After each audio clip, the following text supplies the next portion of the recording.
ये किस्सा है एक अजीम सल्तनत का, जिसका बादशाह अपनी रियाया की हालत से बाखबर रहता था।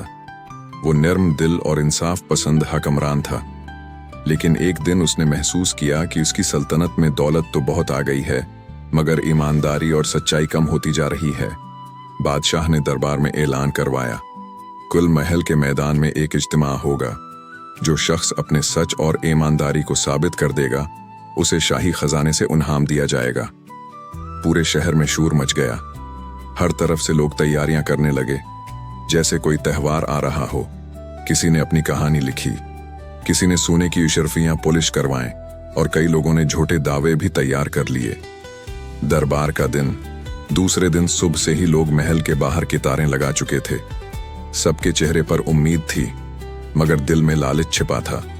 पहला शख्स आया, उसने कहा, मैंने 10 साल पहले एक थैली सोने की सड़क पर पाई थी, मगर मैंने उसे पुलिस के हवाले कर दिया।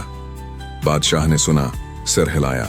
दूसरा आया, मैंने कभी रिश्वत नहीं ली, बल्कि लोगों को रोकता हूं।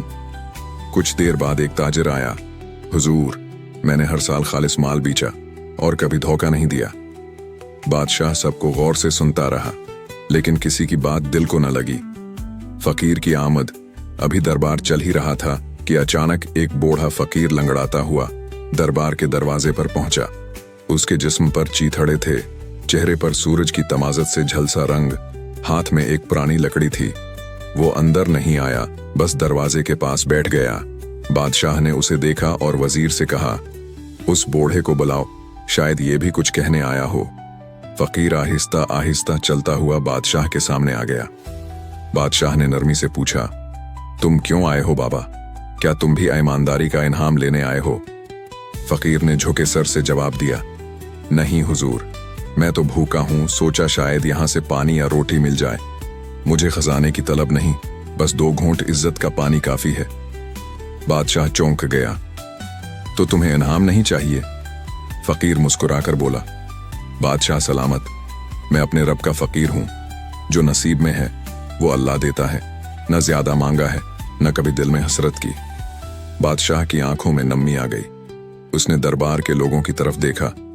तुम सब खजाने के पीछे भाग रहे हो, और ये शख्स खजाने को लात मार रहा है। यही सच्चा है, यही ईमानदार है। इनाम। बादशाह ने ऐलान किया, इस फकीर के लिए महल के करीब एक आरामगाह बनाई जाए। उसे सारी जिंदगी के लिए खाने पीने रहने का बंदोबस्त किया जाए। फकीर ने हाथ जोड़े और कहा, हुजूर, इज्जत के साथ जीना सबसे बड़ा इनाम है। अंजाम। पूरा शहर खामोश था।